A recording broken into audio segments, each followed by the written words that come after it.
नमस्कार दोस्तों, आज हम आपको बताएंगे कि क्या भारत का एक और पड़ोसी देश दाने दाने को मोहताज हो जाएगा। क्या उसकी भी हालत श्रीलंका जैसी ही हो जाएगी।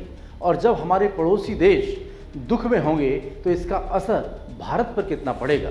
जी हाँ, हम बात कर रहे हैं भारत के पड़ोसी बांग्लादेश की, जहाँ पर कुछ भी अच्छा नहीं चल रहा है। बांग्लादेश दुनिया के उन तमाम देशों में अब शामिल हो गया है जो आर्थिक संकट से जूझ रहा है। बांग्लादेश के वित्त मंत्री ने अंतर्राष्ट्रीय मुद्रा कोष यानी IMF से $4.5 अरब का कर्जा मांगा है, जबकि कुछ समय पहले ही IMF ने कहा था कि उभरती हुई अर्थव्यवस्था वाला देश बांग्लादेश GDP के मामले में भारत को पीछे छोड़ देगा। लेकिन अब हालात ऐसे बन रहे हैं कि बांग्लादेश भीषण आर्थिक संकट से जूझ रहा है। अब सबसे पहले आप ये जानिए कि आखिर बांग्लादेश में क्राइसिस हुआ कैसे। तो इसको जानने से पहले आपको इसके तब की बातों को जानना होगा जब बांग्लादेश GDP के मामले में भारत को टक्कर देने के लिए चला था।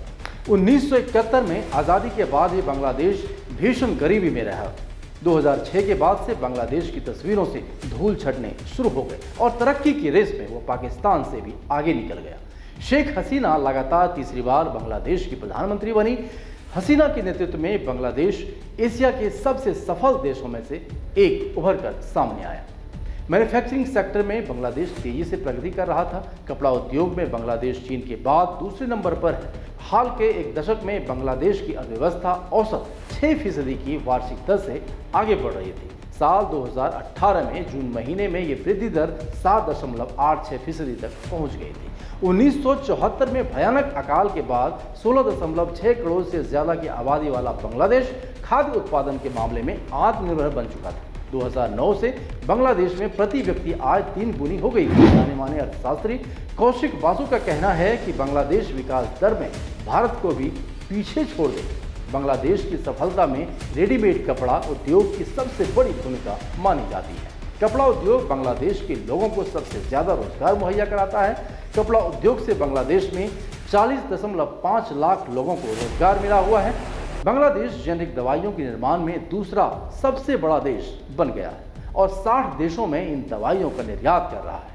अब बांग्लादेश के सेंट्रल बैंक की रिपोर्ट बताती है कि कैसे देश में आयात बढ़ा है और निर्यात कम हो गया है और इसका सीधा असर वहां के खजाने पर पड़ा है। रिपोर्ट के मुताबिक जुलाई 2021 से लेकर मई 2022 के बीच 81.5 अरब डॉलर का आयात किया गया है। इसकी तुलना पिछले साल से की जाए तो आयात में 39% की बढ़त देखी गई है। इसका असर यह हुआ कि बांग्लादेश ने दूसरे देश के सामान मंगाने में ज्यादा पैसा खर्च किया और अपने सामान का निर्यात कम कर दिया। अर्थशास्त्र की भाषा में इसे चालू घाटा भी कहते हैं।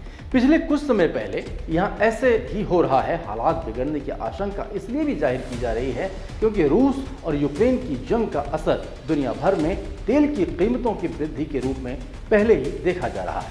अब इसके कारण सबसे बड़ी अर्थव्यवस्था कहे जाने वाले अमेरिका तक में मंदी का खतरा जताया गया है। ऐसे में बांग्लादेश के लिए चुनौतियां और भी बढ़ गई है। अब एक मीडिया रिपोर्ट के मुताबिक बांग्लादेश में वर्तमान में इतना ही विदेशी मुद्रा भंडार बचा है कि केवल 5 महीने तक ही सामानों का आयात किया जा सकता है। अगर दुनिया भर में सामानों की कीमतें बढ़ाई जाती है तो बांग्लादेश पर अतिरिक्त बोझ बढ़ जाएगा। ऐसे में ये मुद्रा भंडार 5 महीने से पहले ही खाली हो सकता है।